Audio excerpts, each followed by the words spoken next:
More Sony's first-party games are swinging into PC, and the latest one is Insomniac's Spider-Man, with the help from Nexus, the masters of PC ports, and this one looks promising. At first glance we have a lot of graphic settings to tweak with a lot of options, and because of the size and nice design of the menu, you can see the effect of each setting changes in real time, which is great. So today in this video, and as usual, I will compare each setting performance and visuals, and give you some recommendations based on what we find. So let's not waste any more time and let's get going.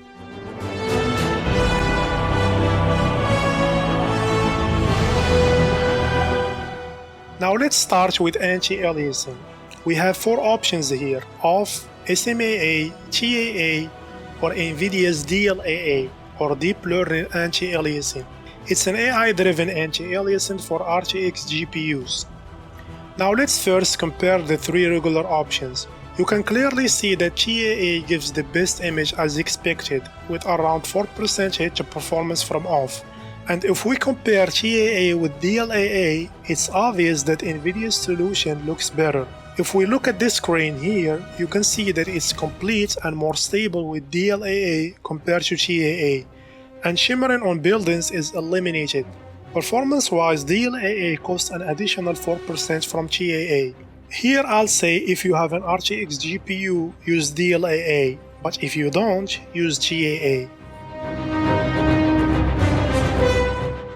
Texture quality of course changes textures details and resolution. Higher options offer higher details textures as you can see here.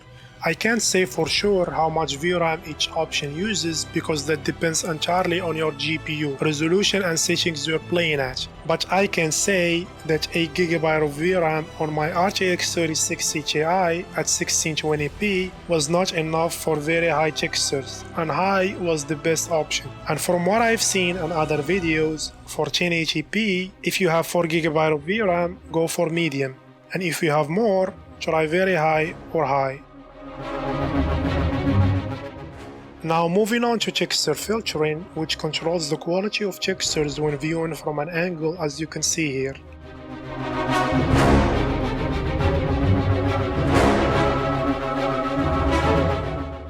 Performance-wise, and as always, texture filtering doesn't cost much, and it's similar story here. We're going from trilinear to 2x almost doesn't cost anything, to 4x like 1.5%, 8x around 2.5%, and 4% to 16x. Here I recommend 8x or 16x. Shadow quality controls two things. First, contact shadows, like here between very low and very high, where very low disable contact shadows entirely, or here between all options. And it also controls the resolution of shadows as you can see here. Performance-wise, going from very low to low costs 2%, to medium 4%, high costs 7%, and to very high around 8.5%. Here, in my opinion, medium or high are the best options and the best balance between good performance and visuals. Ambient Occlusion comes with three options: off, SSAO or HBAO+. Comparing the three options, you can clearly see that SSAO looks better and cover most objects, unlike HBAO+, which is not functioning correctly at the moment. Performance-wise, going from off to SSAO costs 6% and to HBAO+ around 9.5%. Here it's obvious that SSAO is the best option. Screen space reflection comes with a toggle, on or off. Turning off SSR can give you around 5% in terms of performance, but SSR in this game helps the overall presentation, and it's difficult to compromise on. That's why I recommend keeping it on. Now we arrive at ray tracing. Ray traced reflections are the only form of RT here, and there are three settings that controls three aspects of RT reflections. First, we have reflection resolution, where very high render reflections at native resolution that the game is running at, while high drop resolution to half of that, as you can see here, where these trees looks more details and very high compared to high. When it comes to performance, going from high to very high drop FPS by a massive 35%, and it can be more if you're playing the game at a higher resolution. Here I recommend high. The next aspect that you can tweak is geometry detail, where very high gives any nearby buildings much higher details compared to high, where buildings looks like simple 2D textures. Performance-wise, going from high to very high costs around 20%. Here, even if buildings look simple, I'll stick to high and save more performance because 20% is too much in my opinion. And the last tweakable aspect is object range. This one controls the range at which objects are drawn in reflections, and therefore the number of objects you'll see, like here, where this street and this reflection looks empty at 1, but at 5 more details are added in reflections, and going to 10 adds even more. Now if we are GPU bound like here, going from 1 to 5 drop FPS by a small 3.5%, and to 10 11%. But this setting affects the CPU more. If we drop the resolution to 1080p, going from 1 to 10 drop FPS by a massive 20% with my Ryzen 5600X. So here I don't have any recommendation, it really depends on your CPU. If you want to use RT in this game and you have a CPU similar to the 5600X and performance, stick to 6 or 7, that will keep you above 60 FPS most of the time.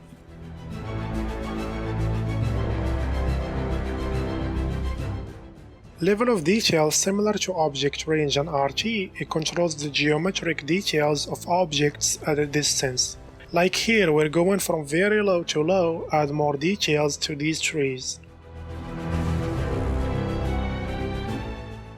And going higher, add more details to other objects. Performance-wise, going between all options, we can see a small performance difference. So here I recommend high to stay on the safe side. Next we have traffic density, which should adjust the number of vehicles in the city.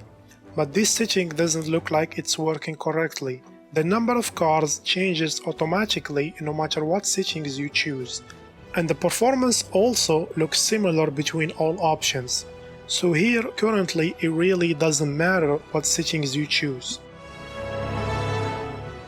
Crowd density is similar to the previous setting, but for pedestrians, and it also looks like it affects only some streets and areas on the map.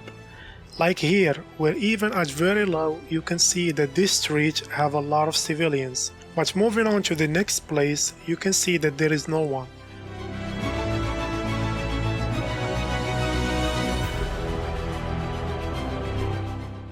And the next street even have more than the previous one. Now where it works, like here, going from very low to low, drop FPS by 3.5%, to medium and high 7.5%. Here I'll say use low since it looks fine and performs very well.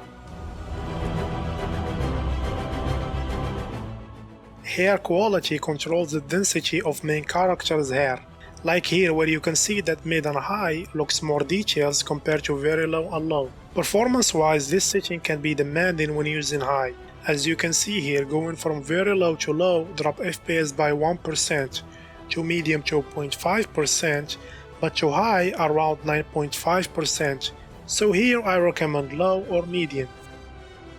Aside from ray tracing, the most demanding setting is weather effect quality.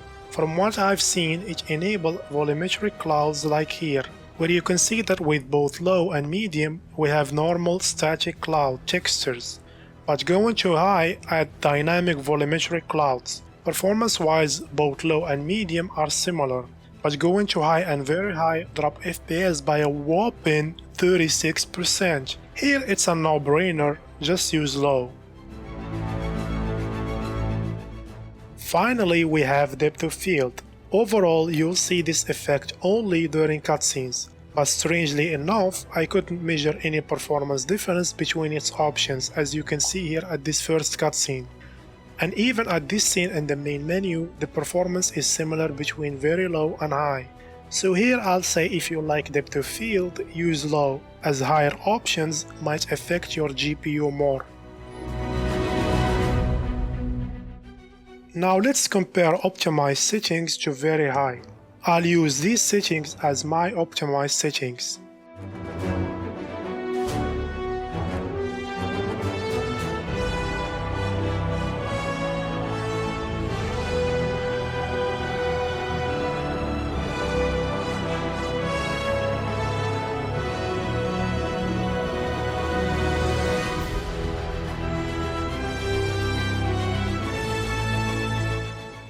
As you can see here, we save up to 73% by using optimized settings, and visually it's hard to tell the difference compared to very high.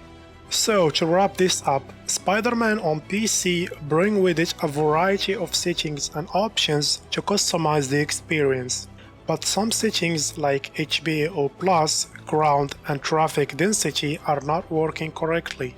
When it comes to the most demanding settings, ray tracing of course comes first, followed by weather effect quality, which in my opinion everyone should lower, and other settings like shadow and hair quality can save more performance. Overall, I think Spider-Man on PC is a great port, and I hope Uncharted Legacy of Thieves and The Last of Us Part 1 offer similar or better quality than this one.